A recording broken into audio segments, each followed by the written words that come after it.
श्री राम की माता कौशल्या रामायण की बहुत ही शांत पात्र हैं। जैसे श्री राम हैं, फिर उनकी माता भी उन्हीं के विचारों और उन्हीं के सद्गुणों की खान है। उनकी विशेषताओं को दृष्टिगत रखकर अनेकों उपाधियां दी जा सकती हैं, पर कोई भी उपाधि राम मातु से बढ़कर सिद्ध नहीं हो सकती। यद्यपि विनम्रता और ग्लानि के कारण वे स्वयं को राम मातु कहलाने की अधिकारिणी नहीं मानती, ऐसे संकोची थी कौशल्या मां। राम जैसे पुत्र के वियोग में जीवित हूं यह सोचकर वे व्याकुल होकर वेदना भरे स्वर में कह उठती हैं। श्री राम के वियोग को वे जिस गरिमा से स्वीकार करती हैं, उससे उनको दी जाने वाली राम मातु की उपाधि और भी अधिक सार्थक सिद्ध होती है। मर्यादा की दृष्टि से वे महाराज दशरथ की पट्ट महिषी थी। इस तरह अयोध्या में उनका सर्वोच्च स्थान था, फिर भी वास्तविकता इससे भिन्न थी। महाराज दशरथ की सौंदर्य आसक्ति के कारण कैकेयी उनके हृदय पर शासन कर रही थी। किसी नारी के लिए संभवतः इससे बढ़कर दुख की कोई बात नहीं हो सकती थी, पर कौशल्या मां की वाणी, चेष्टा और व्यवहार में कभी उस दुख की अभिव्यक्ति हुई हो, ऐसा एक भी प्रमाण रामचरितमानस में या श्री वाल्मीकि रामायण में नहीं मिलता। महाराजा मनु और शत्रुपा ही दशरथ और कौशल्या के रूप में जन्म लेते हैं। वस्तुतः वे अपनी पूर्वाकांक्षाओं को पूर्ति के लिए ही इस रूप में अवतरित हुए थे। दशरथ का समग्र प्रेम पाकर कैकेयी के अहम की तुष्टि होती है। टकराहट की संभावना तभी थी यदि कौशल्या का अहम इससे आहत होता, किंतु इस अहंकार का उत्तर उन्होंने अपने उदारता से दिया। जहां अहंकार और औदार्य आमने सामने होते हैं, तो दोनों में संघर्ष की भावना नहीं रह जाती। अयोध्या के राजकुल में जो सौमनस्य था, उसका सारा श्रेय कौशल्या अम्बा को ही जाना चाहिए। किंतु कौशल्या अम्बा को अग्नि परीक्षा देनी पड़ी और उसमें वे तपे हुए कंचन की भांति खरी सिद्ध हुई। उन्होंने श्री राम को युवराज पद देने का प्रस्ताव अपनी ओर से कभी नहीं किया, यद्यपि वह सबसे बड़े थे और कौशल्या पट्ट महिषी थी, लेकिन अपनी ओर से उन्होंने कभी नहीं किया युवराज पद देने की बात श्री राम के लिए। फिर भी जब उन्हें यह समाचार ज्ञात हुआ, तब उन्हें अपार प्रसन्नता हुई। उन्हें ही चाहिए, मां थी वे। इसे उन्होंने सूर्य कुल की परंपरा के रूप में ग्रहण किया हो, यही सहज प्रतीत होता है। यदि उन्हें यह ज्ञात होता कि इस घटना से कितने बड़े अनर्थ का सूत्रपात होने वाला है, तो निश्चित रूप से शुरू में ही श्री भरत को उत्तराधिकारी बनाने का सहर्ष स्वागत करती। पर उन्हें तो राम और भरत के निकट संबंध का ज्ञान था। वे ये भली भांति जानती थी कि भरत कभी भी अयोध्या के राज सिंहासन पर बैठना स्वीकार नहीं करेंगे, वो जानती थी। अतः उनको राघवेंद्र के राज्याभिषेक में प्रत्येक की सहमति ही दृष्टिगोचर हो रही थी। महर्षि विश्वामित्र की याचना के संदर्भ में भी जब वो आए थे ताड़का, सुबाहु और मारीच के वध के लिए, तो उनकी विवेकमयी भूमिका ही सामने आती है। महाराज दशरथ महर्षि की मांग को सुनकर व्याकुल हो जाते हैं, तड़प जाते हैं, उनकी वात्सल्य भावना उमड़ आती है। वे ये कहे बिना नहीं रह पाते कि इस मांग में अनौचित्य है। कहां हिंसक राक्षस और कहां मेरे सुकुमार पुत्र। वह तो गुरु वशिष्ठ थे जिन्होंने महाराज को इस दान के लिए प्रेरित किया। इस कार्य के लिए वशिष्ठ ने ही राजा दशरथ को प्रेरित किया। किंतु कौशल्या मां से आदेश मिलने में एक क्षण का भी विलंब नहीं हुआ। एक क्षण के लिए भी उन्होंने यह नहीं सोचा कि यह उनके पुत्र के साथ अन्याय हो रहा है। दशरथ ने सोचा, मां कौशल्या ने नहीं सोचा। या कैकेयी के पुत्र को साथ जाने का आदेश होना चाहिए ना, अलग थी कौशल्या अम्बा। वे तो इसी से संतुष्ट थी कि राम भद्र की मुनियों की सेवा का सौभाग्य प्राप्त हो सकेगा। राम भद्र को इसी से खुश थी कि अगर श्री राम जाते हैं और मुनियों के, तो वहां पर ताड़का वध, सुबाहु का वध या मारीच का वध, ये होना तो बात की बात है। उसके पहले तो मुनियों की सेवा का अवसर उन्हें मिलेगा। उन्होंने अपनी आंखों के समक्ष अपने लाडले पुत्र का वेश परिवर्तन देखा। एक क्षण क्या वे कभी भुला सकते थे जब श्री राम ने राजसिक वस्त्राभूषण उतारकर वल्कल वस्त्र स्वयं को आवेष्टित कर लिया, मुकुट का स्थान जटाजूट ने ले लिया, पर उनकी दृष्टि तो राघव के मुख की ओर लगी हुई थी, जिस पर हर्ष विषाद की कोई छाया तक नहीं थी। विषाद रहित राघवेंद्र जहां अपने स्वरूप में थे, अवस्थित थे, वह हर्ष का अभाव उनके स्वभाव का परिचायक था।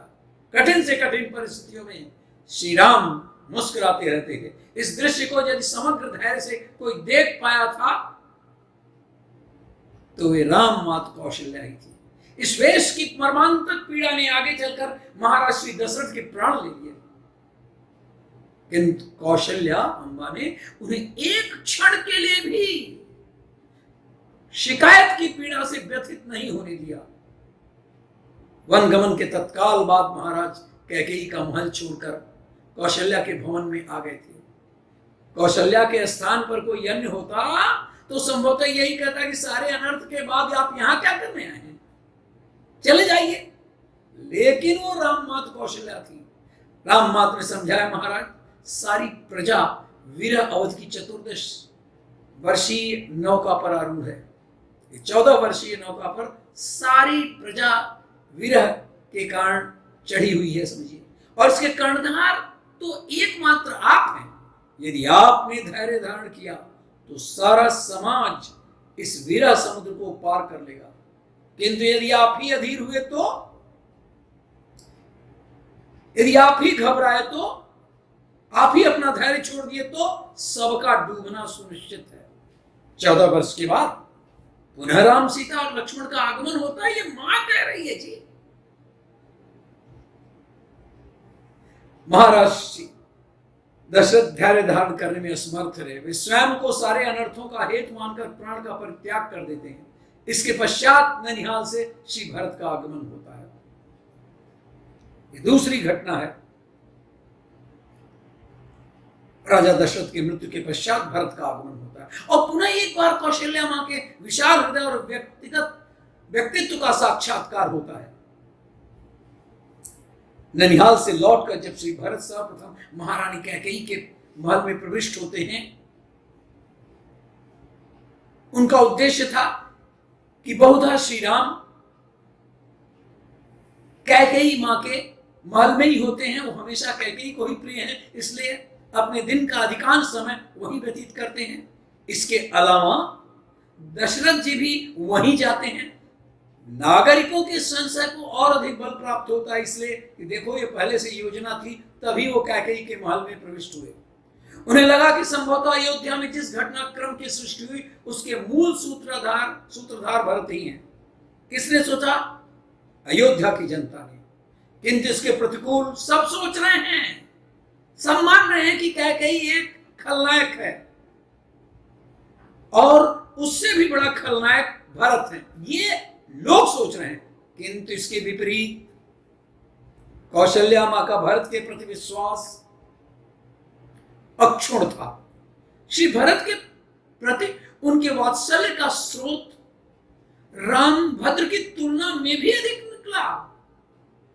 प्रतिकूल परिस्थितियों में भी लौटे हुए अपने भरत लाल को देखकर उनका स्वर दुग्ध के रूप में हृदय से स्रावित होने लगा।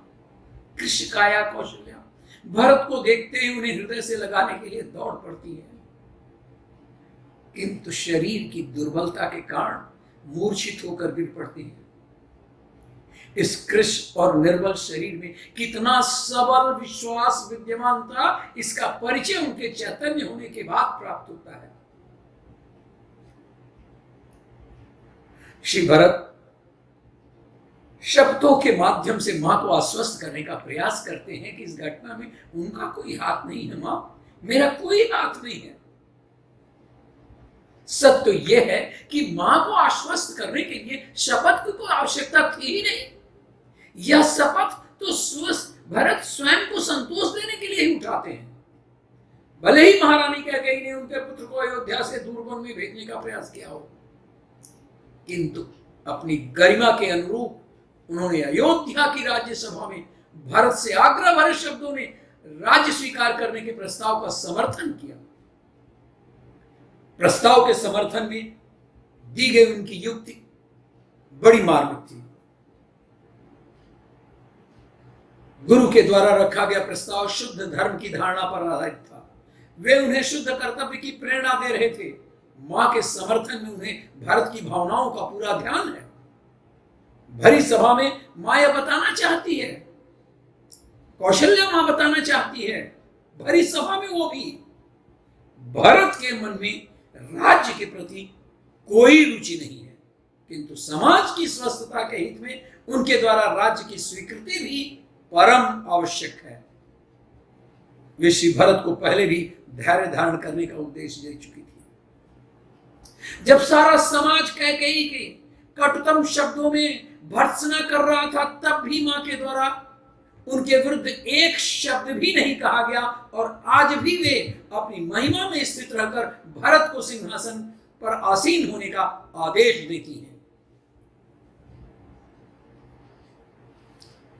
चित्रकूट में भी एक बार वार्तालाप में कैकेयी की आलोचना का स्वर उभरा था। यह अवसर था जब जनक पत्नी सुनैना अपनी संवेदना प्रकट करने के लिए कौशल्या से मिलने आई। चित्रकूट में ही राजा जनक और सुनैना उनकी पत्नी वहां पहुंच गई थी, एक संवेदना प्रकट करने के लिए, कौशल्या से मिलने के लिए आई हुई थी। उस वार्ता में महारानी सुनैना और भावमयी सुमित्रा के मुख से कुछ ऐसे वाक्य निकले जो कैकेयी के प्रति व्यंग जैसे थे। यद्यपि वहां प्रत्यक्ष रूप से केवल विधाता का नाम लिया जा रहा था, पर ऐसा प्रतीत हो रहा था कि जैसे विधाता कैकेयी का प्रतीक बन गया हो। चित्रकूट के सारे वातावरण में उन्हें सबसे अधिक पीड़ा श्री भरत को लेकर थी। समझ लीजिए, कौशल्या को और समस्या नहीं थी। यदि उनको दर्द था तो भरत को लेकर के था। क्यों? एक और भरत अपने अंतर्द्वंद से व्याकुल है, दूसरी ओर शील संकोच के कारण अपनी हृदयगत भावना को वो खुल करके भी नहीं कह पाते हैं। सारा समाज अनिश्चय की स्थिति में है, लोगों के सामने अनेक विकल्प थे।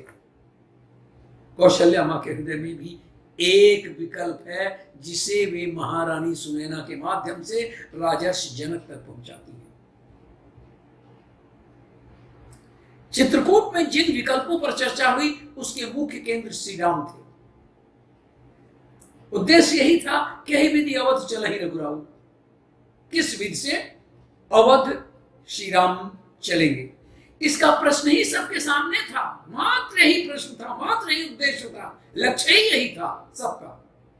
लेकिन इन तमाम लोगों में एकमात्र माता कौशल्या ही इसका अपवाद थी।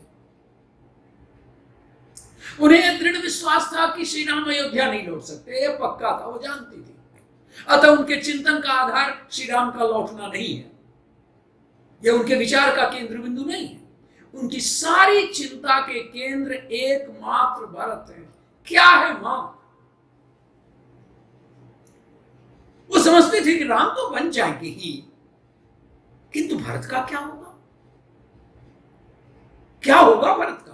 क्या भरत को अयोध्या लौटा देना उनकी गूढ़ स्नेह भावना का अनादर नहीं है?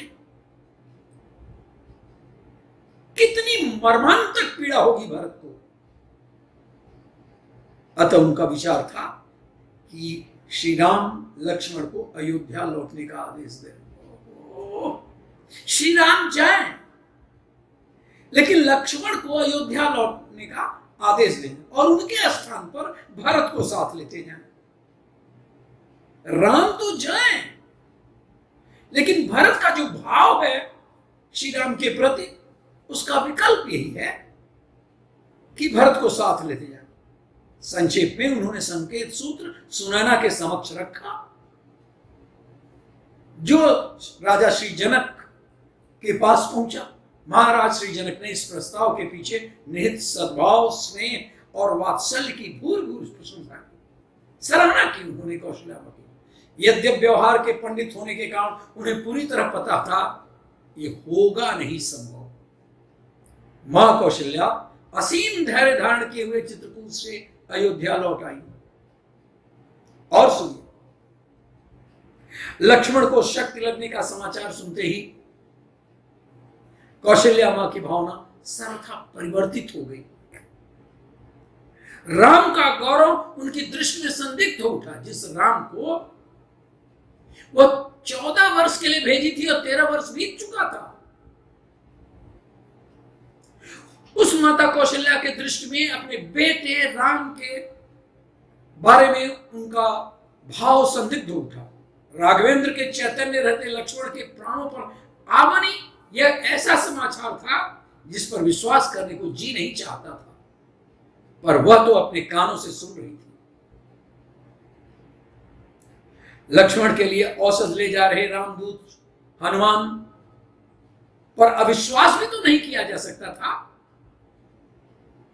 पर दुख कातर आश्रित जन रक्षक मातृवात्सल्य राघव के गुण कहां लुप्त हो गए जी?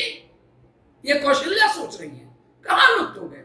सर्व त्यागी लक्ष्मण का यह बलिदान मां के हृदय को इतना सालता है कि वो मौन नहीं रह सकी। सुमित्रा छोड़िए,